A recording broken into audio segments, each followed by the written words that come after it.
everybody. Welcome to On the Edge of Entertainment, where I get to invite my entertainer friends from around the world to join me and talk about showbiz and the things that they do.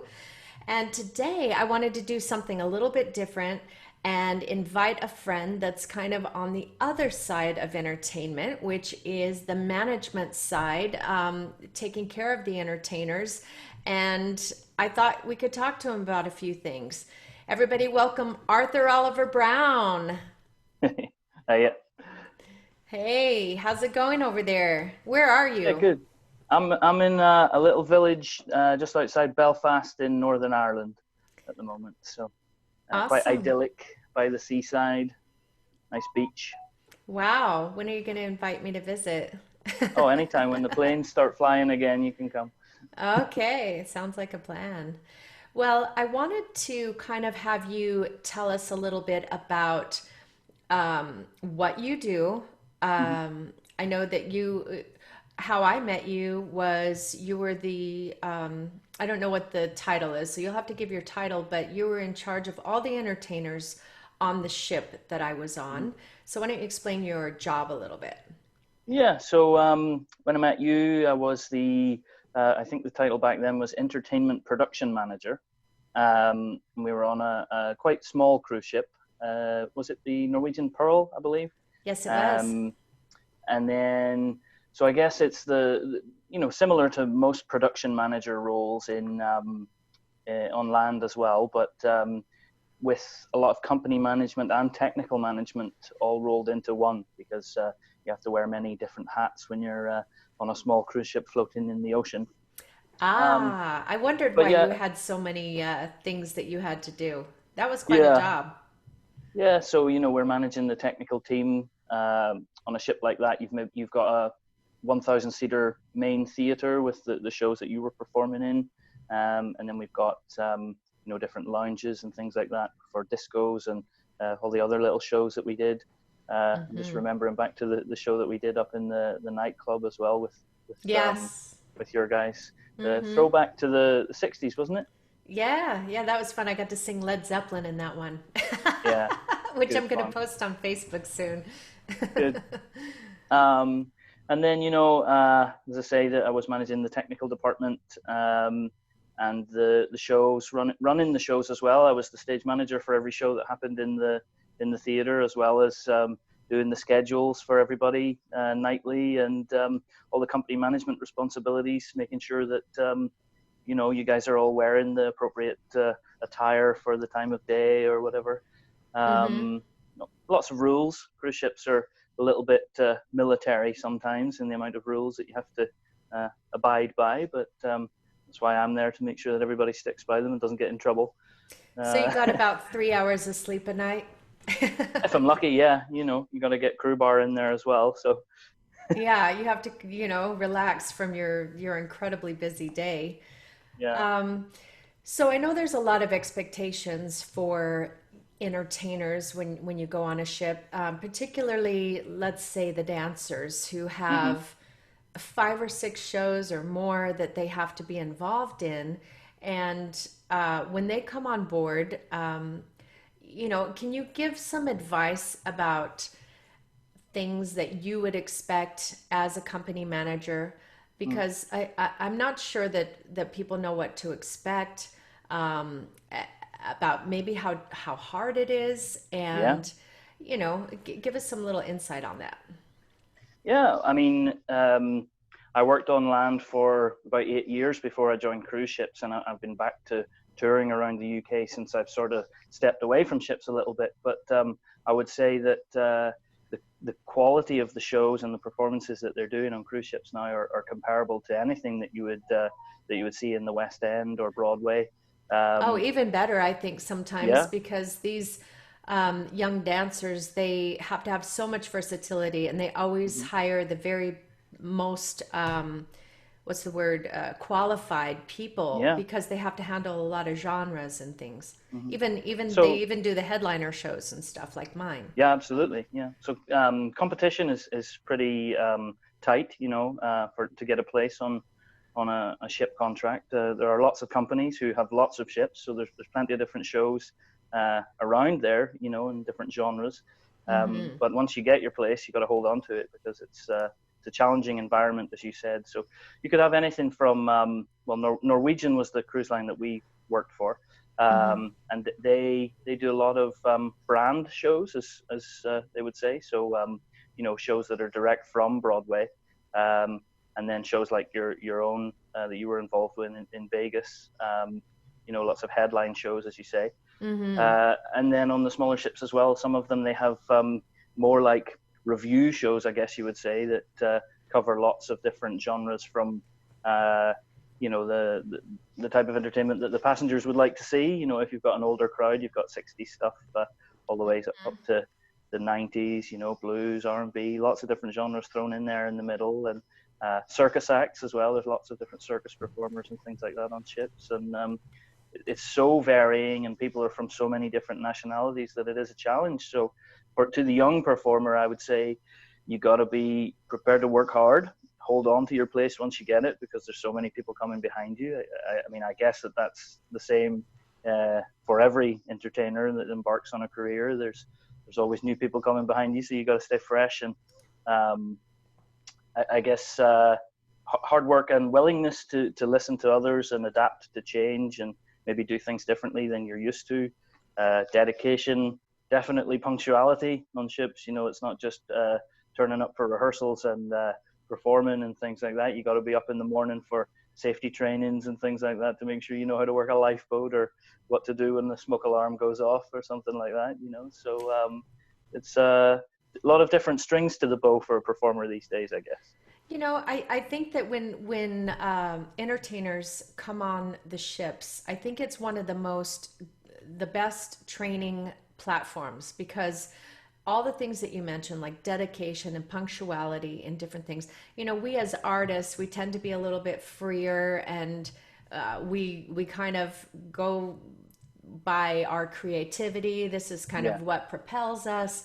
But it teaches young people how to be a professional in this business and yeah, what's expected. And I think that's really, really important. And it's really strange too, because it's kind of like, as a young entertainer, you are trying to you get little jobs here and there that may not mhm, have that much requirement, and one day you get good enough to get to Broadway or something like yeah. that. But it seems like with ships, you can be a newbie and Hmm. sort of learn the ropes, and then I would get say so. out and become very successful after that while you're still young.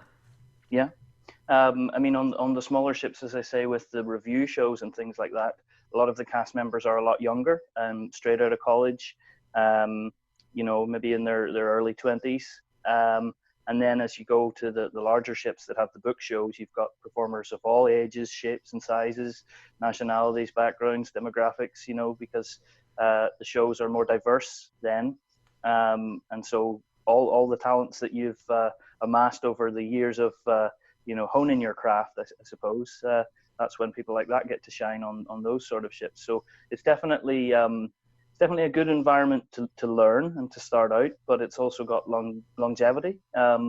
Where if you're at the top of your game and one of the best in the business, then there's a spot for you there as well. So definitely met a lot of interesting people on the cruise ships, as opposed to just the work on land that I've done before.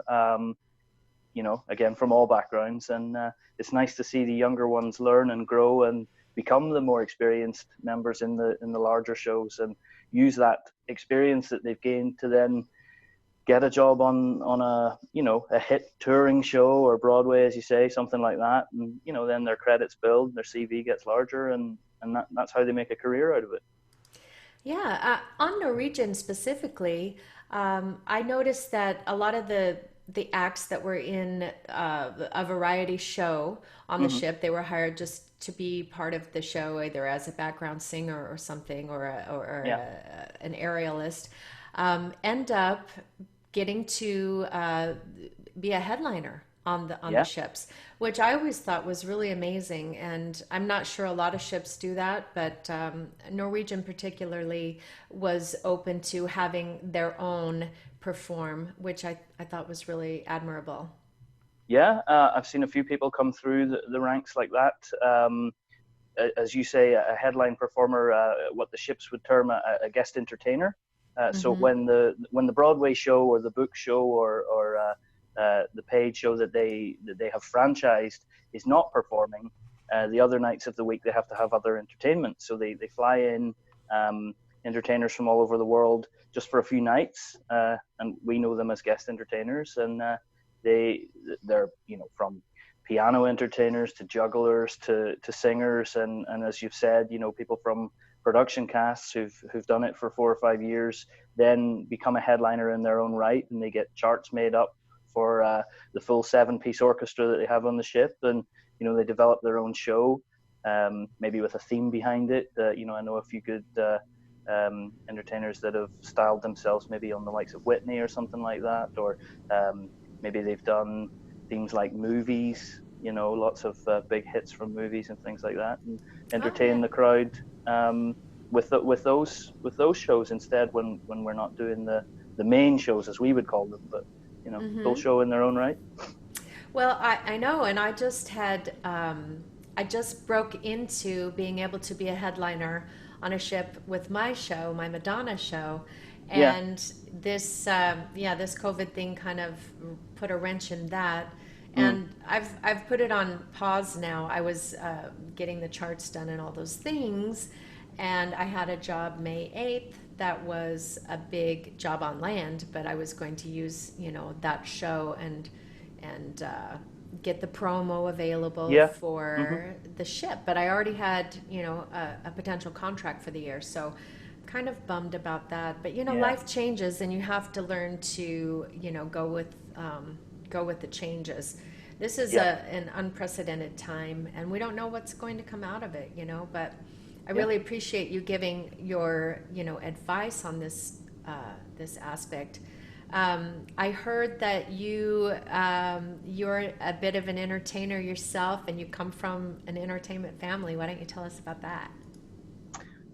Yeah, I mean, I always wanted to be a performer, or at least I started out that way, and then quickly realized that there was probably an easier way of earning money than slogging my guts out. If I wasn't such a talented performer, I could look after the performers. So I became, technical side of things in company management. But I was always encouraged to perform. My parents, my mother and stepfather, are both artists. Sculpture and painters. Oh, wow. My mother actually, she is the president of the Royal Ulster Academy, which is the sort of art collective, if you will, for my region in Northern Ireland.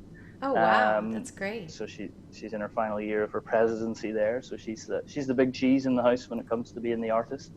Nice. Um, Stepfather, he was a technician in the local art college, so he taught skills for woodworking and metalwork and things like that. Mm-hmm. And then my grandfather, he was a performer as a musician. Mm. In we have a tradition here in Northern Ireland where we have marching bands, a little bit like the marching bands in America, but more. If you're familiar with the newsreel footage from British pageantry when the Queen's going to the palace or something like that, the military marching bands, Mm-hmm. we would have similar bands like that in every little village in our local area. My band is a flute band. Unfortunately, I was never good enough on the flute, so I was handed a triangle and then a pair of cymbals, and then progressed my way to the drum kit and the marching snare and things like that. So I still do Oh. that, and my local band, they were 3 times world champions back in the 90s. So that's a Oh, little bit of wow. prestigious, heritage. But What's your it's claim to fame? Like, have my you, claim to fame. Wow, I don't know. yeah. I don't know, playing the Well, triangle in the world champions when I was in 1997, I suppose, back in the day. I don't know. and was that a local thing or did you travel the world doing that? It's a UK thing, really. So Mm-hmm. the competition was held in my country, but it's UK wide. It's called the World Championships, but I don't think there's any marching flute bands in too many different nationalities across the world, so it's pretty Huh. localized. But you know, it's always good to say you're a world champion at something, even if it is just playing the triangle. Absolutely. I have some awards on the wall that I'm not sure Yeah, should be there. I did some yeah, stuff for the military, which I'm pretty proud of, good for actually. you. Yeah. That's good. Yeah. So, what else did I want to tell you? Do you have any funny stories of any crazy things that have happened in your life or in entertainment? Too many that I can't say. Too many to mention, but I would say you know the environment of being a performer or an entertainer.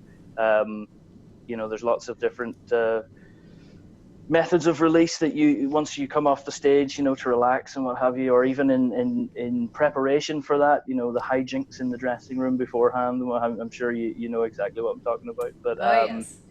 you know, probably not safe for work, but good fun all the same. You know, cruise ships are definitely a way of honing your skills, seeing the world, getting to perform every day and do what you love to do, and meeting people from all over the world, different nationalities, which gives you, I suppose, a respect and a different Mm-hmm. perspective on things. If you know, if you come from somewhere that isn't as exposed to different things like that, then it's definitely something I would um, advise and you know actively encourage people to give a crack at it. You know, have a Mm-hmm. go, see how it goes. It's definitely a way to know if that's what you really want to do, and if you've got the dedication and the commitment, then you will succeed. And it's a great platform to keep on doing it. So I can think of a warning that I would probably give entertainers who are going onto the ship, and it has to do with the times that you're not working. Do you yeah, have any tips for that? yeah. I suppose when we talked, you and I, before this, you had, when you were trying to find out exactly my role on the ships, you'd mentioned that you know I sort of direct things a little bit, and I corrected you and said that my job was really just to shout at people who did dumb stuff, and pretty much, you know, I'm more of a shepherd than a director, but. As I mentioned earlier, ships can be a little bit more regimental in some of the rules that you have to follow, which can be daunting for a performer that's had quite a lot of freedom in their professional career prior to that. So, you know, you got to get up at a certain time, wear a certain style of clothes. Anybody who's worked in, you know, a front of house capacity before will know you know, you got to smile at all times. And, uh, you know, although we're being paid to be there, the guests, they come first. So, you know, not standing in line, taking up the queue for the buffet, something like that, you know, or maybe forgetting to wear your name tag at the appropriate time, or clocking in. It's always a thing that people forget to do in their time card or their timesheet or something like that. Well, ultimately, you know, I what you have to realize is that you work where you Yeah, live, yeah, right? And I think that's one of the big warnings, and I think sometimes people can get carried away with partying too yeah, much, you know, maybe just not taking care of yourself. I mean, I know as an entertainer having to do 6 nights a week, um, I never really got into that because I realized I had to wake up the next morning. I had to stay in shape. I had to feel good. I had to give yeah, 110% with my performance. And I couldn't do that if I felt crappy from the day before. yeah, So absolutely. I learned not to do that, but I feel like some entertainers kind of go with it because that's all there is to do really on Yeah, a ship yeah, sometimes because like I say, you live where you work. yeah. So, I mean, you got to find the where your priorities lie. Like if you want to be there just to party and you know see the world, then sure, but you'll not last very long if you don't pull up your socks for the performance. You know the mhm. real reason that you're there. So people learn really quickly. that you can't party every night and also perform 6 nights a week, as you said. Mm-hmm. And some people learn the hard way. Mm-hmm. Um, you know, get a few warnings and then find themselves on the gangway on turnaround day and not Yeah, back on the ship. sometimes they throw you right off the ship. I mean, not right, not literally off the Well, ship, literally, no. but We try to avoid yeah, that. you have to, you'll be escorted and removed. So, yeah. So don't It's come always on the sad ship when, with any bad habits. yeah, when you've got a young performer who's got so much potential, and you've given them a few chances and you've tried to guide them the right way, and to see them sort of squander that opportunity, it's always kind of sad. But for the most part, most people have their heads screwed on and they know why they're there, and they do make a success of it. So, and it's always nice to get well paid for it as well. So, why But waste that opportunity? yeah, and as far as your job goes, it just seems like one of the hardest jobs in the world to kind of have people respect you, get what needs to be done, but also have a relationship with people where they like you and respect Hmm. you. So I think it's a tough position to be in, and I'm so glad that you came on and talked with us about it today. Thank you so Sure. much. All the way from Northern Ireland. We have the time difference, so we were able to link it up, but I know it's later at night for you. So thank you. Yeah, no worries. Good to talk to you. You too. All right, everybody. Dream, dare, and do it. Bye. Bye.